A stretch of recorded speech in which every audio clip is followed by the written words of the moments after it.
Nope, camera I'm woman here. is, she's doing her camera thing.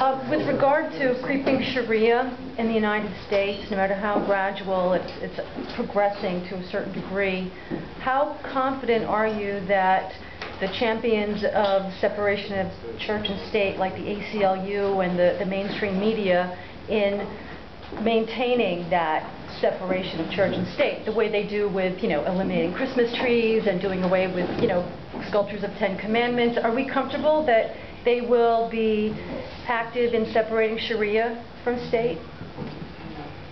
This may be the most important question of the evening, whatever comes up next. If you can top that, you're doing well. The ACLU is deeply in bed with the Islamists. They are enabling much of what is being done here to bring Sharia into this country. And go figure, as you say. They actually sued to bring Tariq Ramadan into the country. Among other things.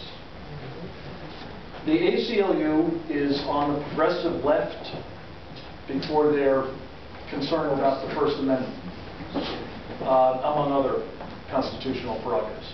These are people who, I'm sorry to say, are completely AWOL with respect to this particular problem, and you'd think they'd be all over it. But they're not. If it's a Christian creche, can't have that. If it's a Jewish curriculum, not in a public school, prayers, heaven forfend. And yet, if it's an Islamist pedagogical enterprise, I'm told in California, and I may be wrong about this, but I have been told this, that you can actually find children who are told for a full month they have to study Islam, including field trips to a mosque in which they're encouraged to pray like a Muslim, including adopting Muslim names, including fasting for a day. These are the sorts of things that if a Christian or a Jew or a Buddhist or a Zoroastrian or anybody else were trying to do, the ACLU would be on it like white on rice. They're nowhere to be seen except indicating that if you resist, they will try to sue you and bring the force of their apparatus to bear. So don't hold your breath on help from the ACLU, I'm sorry to say. Thank you for the question.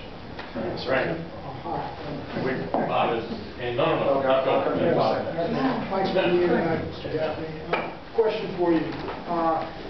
I had heard years ago that there were a number of clerics, Wahhabi clerics, who were targeting the nation's prison populations, and that most violent demographic of our society has been treated to what you alluded to earlier as the both phases of trained jihad.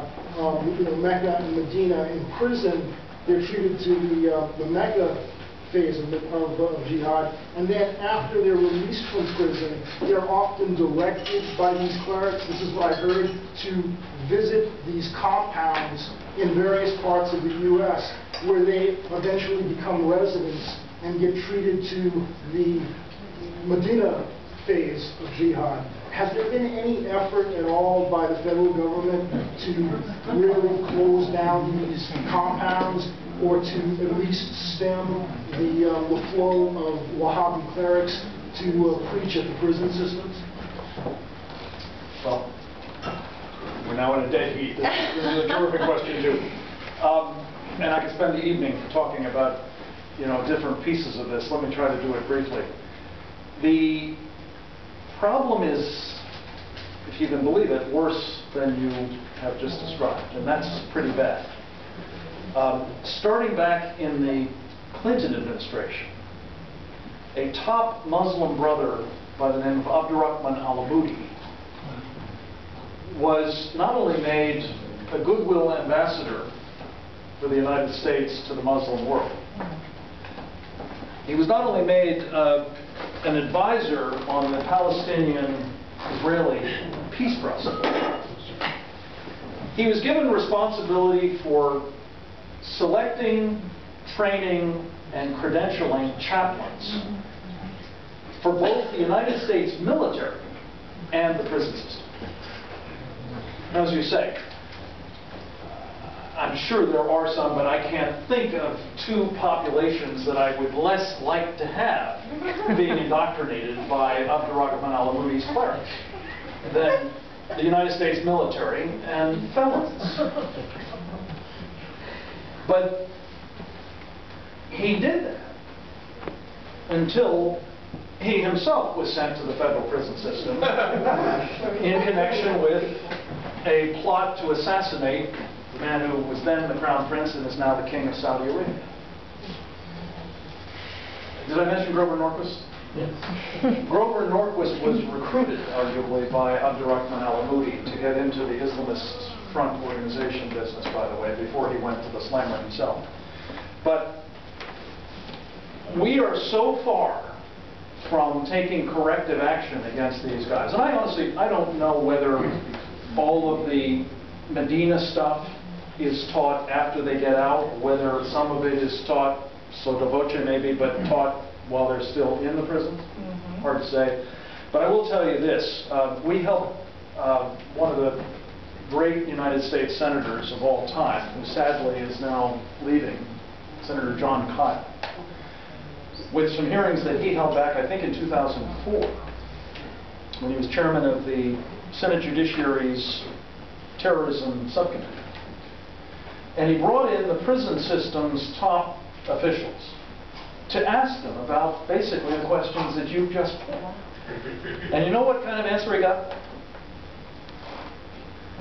The wardens, without exception, told him they loved these imams. Why? Because they were taking some of the most hardened, dangerous, undisciplined, violent criminals in their system and making them into model prisoners. I wonder what that's about. Well, you know what happens to model prisoners. They get probation. They get out. But it turns out that the wardens didn't seem to think that the problem for the society on which they would be unleashed was their problem. Their problem was what these cats did in the penal system. Now you add on top of that something called the Jamaat al-Fukra enterprise. I don't know if you've heard of this outfit or not. Jamaat al-Fukra, I think, translates into basically Muslims of America. At least that's how they go by in English. This is a group that has, when I last heard it, something like 35